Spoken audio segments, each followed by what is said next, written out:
السلام علیکم دوستو، میں ہوں ارباز خان اور آپ دیکھ رہے ہیں ریئل فیکٹ۔ دوستو امید کرتے ہیں آپ سب خیریت سے ہوں گے۔ دوستو اگر آپ سمندر میں جا رہے ہو اور غلطی سے اپنا راستہ کھو بیٹھو اور کھانے کے لیے کوئی خوراک نہ ہو اور پینے کے لیے کوئی بھی صاف پانی موجود نہ ہو اور نہ دھوپ سے بچنے کے لیے کسی قسم کا چھت ہو تو دوستو آپ کتنے دن تک سمندر میں زندہ رہ سکو گے؟ یقیناً 1، 2 یا زیادہ سے زیادہ 3 دن۔ لیکن دنیا میں ایک ایسا شخص بھی ہے جو سمندر میں تنہا 438 دن زندہ رہ چکا ہے، جس کے پاس کھانے کے لیے نہ کوئی خوراک تھا، نہ پینے کے لیے صاف پانی اور نہ دھوپ سے بچنے کے لیے کسی بھی قسم کا چھت تھا۔ تو دوستو آج کی ویڈیو میں ہم آپ کو ایک ایسے جانباز کی کہانی سنانے والے ہیں جس کو سننے کے بعد آپ کی رونگٹے کھڑی ہو جائے گی۔ اس جانباز کا نام سلویڈور الویرنگا تھا۔ تو دوستو جانتے ہیں آخر کیا کہانی تھی اس شخص کی؟ تو بغیر وقت ضائع کیے آگے بڑھتے، اور آگے بڑھنے سے پہلے ہمارا چینل سبسکرائب کر دیجئے تاکہ آپ کو مزید اس طرح معلوماتی ویڈیو ملتی رہے۔ دوستو سلویڈور الویرنگا میکسیکو کا رہنے والا تھا۔ اپنے گھر اور بال بچوں کا پیٹ بھرنے کے لیے وہ مچھلیاں پکڑتا تھا۔ وہ پیسیفک اوشن میں جا کے روزانہ کی بنیاد پر مچھلیاں پکڑتا تھا۔ روزانہ کی طرح وہ 17 نومبر 2012 کو اپنے ایک دوست کوڈووا کے ساتھ مچھلیاں پکڑنے نکل گیا۔ ان دونوں کے پاس ایک بوٹ تھی جس کی لمبائی 7 میٹر تھی۔ اس بوٹ میں ایک آئس باکس تھا جس میں مچھلیاں پکڑنے کے بعد وہ رکھتے تھے، اور اس بوٹ میں ایک موٹر بھی تھی۔ اس کے علاوہ اس بوٹ میں اور کوئی بھی چیز نہیں تھی۔ سمندر میں جانے سے پہلے ان کو یہ اندازہ ہو گیا تھا کہ آج سمندری طوفان آنے والا ہے، لیکن زیادہ لالچ کی وجہ سے انہوں نے سوچا کہ باقی مچھوارے آج سمندر نہیں جائیں گے، جس کی وجہ سے وہ زیادہ مچھلیاں پکڑنے میں کامیاب ہو جائیں گے، اور یوں انہوں نے اپنا سفر جاری کیا۔ مچھلیاں پکڑتے پکڑتے رات 2 بجے ہو گئے۔ رات 2 بجے وہ ایک طوفان میں پھنس گئے۔ اس طوفان کی اتنی شدت تھی کہ دونوں دوست گھبرا گئے۔ انہوں نے مچھلی جال جس میں مچھلیاں پکڑنی تھی کاٹ دی اور واپس اپنے گھر کی طرف بوٹ روانہ کیا ہے۔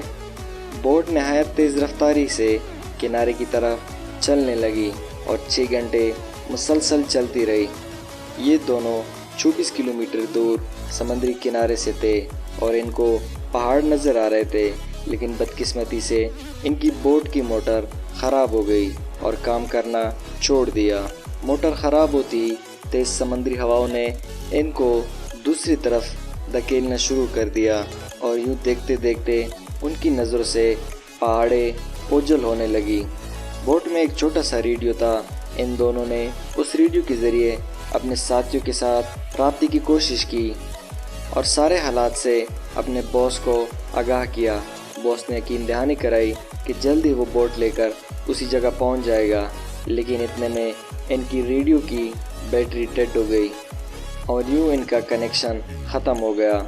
باس کا کہنا تھا کہ وہ 3 دن تک مسلسل وہاں ان کو تلاش کرتا رہا، لیکن وہ نہ ملے اور اس نے اس کی جینے کی امید چھوڑ دی۔ یہ تیز سمندری ہوائیں ان دونوں مچھواروں کے بوٹ کو مخالف سمت میں لے جاتی رہی، اور 4 دن تک 450 کلومیٹر کا فاصلہ انہوں نے طے کیا۔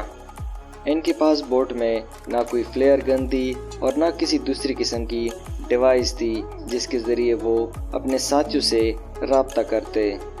ان دونوں کو سمندر میں کچھ پلاسٹک کی بوتل نظر آئی۔ ان دونوں نے وہ بوتل اکٹھی کر کے اپنے ساتھ رکھ دی۔ جب بارش ہوتی تھی تو وہ ان بوتلوں میں بارش کا پانی جمع کرتے تھے اور تھوڑا تھوڑا پی لیا کرتے تھے، اور بارش نہ ہونے کی صورت میں وہ کچھووں کا خون پیتے تھے اور کبھی کبھار اپنا یورین بھی پی جاتے تھے، کیونکہ ان کے پاس اور کوئی دوسرا راستہ بچا ہی نہ تھا۔ دوستو خود ہی سوچے یہ کیسا لمحہ ہوگا جب آپ ساری دنیا سے الگ ہو جاؤ اور بیچوں بیچ سمندر میں پھنس کے رہ جاؤ، اور آپ کے پاس نہ کھانے کے لیے کچھ ہو اور نہ پینے کے لیے کچھ ہو اور نہ ہی آپ کے لیے سونے کے لیے جگہ ہو۔ لیکن بہرحال یہ دونوں دوست سلویڈور اور کوڈووا وقت گزارنے لگے، کبھی ہنستے کبھی روتے۔ ان لوگوں نے 4 مہینے گزار دیے۔ 4 مہینے یعنی 120 دن گزرنے کے بعد کورڈوبا نہایت ہی کمزور ہو گیا۔ بھوک اور پیاس کی وجہ سے اس کی حالت خستہ ہونے لگی اور یوں سلویڈور کے سامنے اس کا دوست کورڈوبا اپنی جان کی بازی ہار گیا۔ یہ لمحہ سلویڈور کے لیے کتنا دکھ بھرا ہوگا کہ اس کا اکیلا ساتھی اس کا ساتھ چھوڑ گیا۔ سلویڈور بہت دیر تک روتا رہا اور اپنے دوست کورڈوبا کی ڈیڈ باڈی کو دیکھتا رہا۔ اس کے دل میں یہ خیال آیا کہ وہ بھی سوسائڈ کر دے، لیکن اس کی ضمیر نے اس کو اس بات کی اجازت نہیں دی۔ اس کے بعد اس نے یہ فیصلہ کیا کہ وہ اپنی دوست کی لاش یعنی کورڈوبا کی لاش سمندر میں پھینک دے گا اور مسلسل آگے بڑھنے کی کوشش کرے گا۔ ہو سکتا ہے وہ کبھی نہ کبھی سمندر سے نکل جائے۔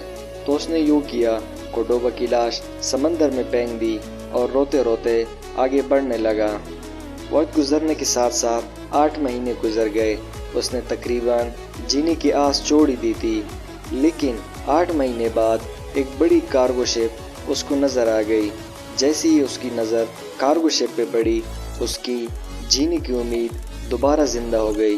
اس نے دور سے کارگو شپ کو ہاتھ ہلانا شروع کیے، لیکن کارگو شپ اتنی بڑی تھی کہ اس کو ایک چھوٹی سی بوٹ سمندر میں نظر نہ آئی اور یوں وہ بوٹ کے پاس سے گزر کے چلی گئی۔ دوستو، ایک شخص سمندر میں پھنسا ہو اور 8 مہینے بعد اس کو جینے کی امید نظر آئے، لیکن وہ بھی اس کو چھوڑ کے چلی جائے، تو یہ لمحہ کتنا دردناک ہوگا۔ بالکل سلویڈور کے ساتھ یہی ہوا۔ وہ سوچنے لگا شاید اس کے بعد اور کوئی بوٹ نہ آئے، کیونکہ اس سمندر میں کبھی کبھار کارگو شپ آتی رہتی تھی۔ وقت گزرتا گیا، 11 مہینے گزر گئے۔ ان 11 مہینوں میں سلویڈور نے 8000 کلومیٹر کا فاصلہ اور سخت دھوپ کا سامنا کیا۔ خوراک کے لیے وہ سمندری مچھلیاں اور دوسری ذرائع استعمال کرتا تھا۔ جب اس کو پیاس لگتی تھی تو وہ کچھوے کا خون پیا کرتا تھا۔ وقت گزرتا گیا اور 30 جنوری 2014 کا سورج نکل آیا۔ سلویڈور اپنے بوٹ میں بیٹھا ہوا تھا۔ چلتے چلتے اس کو سمندر کے پانی میں ناریل دیکھنے لگے اور اوپر جب اس نے دیکھا تو اس کو پرندے دیکھنے لگے۔ اس کی امید ایک بار پھر سے زندہ ہو گئی۔ اس کو اندازہ لگ گیا کہ یہاں آس پاس کہیں نہ کہیں زمین ہے۔ 30 جنوری 2014 تک سلویڈور نے 438 دن کا سفر طے کیا۔ اس کے بعد اس کو ایک آئی لینڈ نظر آیا۔ اس نے فوراً جمپ لگا کے تیرنا شروع کیا اور خشکی تک جا پہنچا۔ اس کی خوشی کی کوئی انتہا نہ تھی، کیونکہ خود ہی سوچے دوستو، 438 دن بعد اگر کوئی شخص پانی سے خشکی پہ آ جائے تو اس کی کیا کیفیت ہوگی۔ اس آئی لینڈ میں سلویڈور کو ایک گھر نظر آیا۔ وہ فوراً بھاگ کے گیا اور دروازے پہ دستک دی۔ اس گھر کے اندر سے ایک مرد اور ایک عورت نے دروازہ کھولا۔ سلویڈور نے جیسے ہی ان کو دیکھا حیران رہ گیا اور خوشی سے اس کا حال بے حال ہو گیا، کیونکہ اس نے 438 دن بعد کسی انسان کو دیکھا۔ تو دوستو، یہ اس شخص کی کہانی تھی۔ سلویڈور نے اپنی ایک کتاب بھی لکھی ہے جس میں اس نے ساری کہانی بتا رکھی ہے۔ دوستو، سلویڈور کو یہ اندازہ بھی نہیں تھا کہ جانے انجانے میں اس کا یہ سفر ورلڈ ریکارڈ بن جائے گا، اور دنیا میں اتنا لمبا سفر بغیر کھانے پینے اور بغیر کسی ذرائع کے اور کسی نے نہیں کیا ہے۔ تو دوستو، یہ کہانی ہمیں یہ ترغیب دیتی ہے کہ چاہے جیسے بھی حالات ہو، انسان کو کبھی ہمت نہیں ہارنی چاہیے اور مسلسل آگے بڑھتا رہنا چاہیے۔ اگر اس کے دوست کورڈوبا نے بھی ہمت نہ ہاری ہوتی تو آج وہ بھی اس کے ساتھ زندہ ہوتا۔ دوستو، آج کی ویڈیو ہمارے اپنے اختتام کو پہنچی۔ امید کرتے ہیں آپ کو یہ کہانی پسند آئی ہوگی۔ اپنا ڈھیر سارا خیال رکھیے گا۔ شکریہ۔ اللہ حافظ۔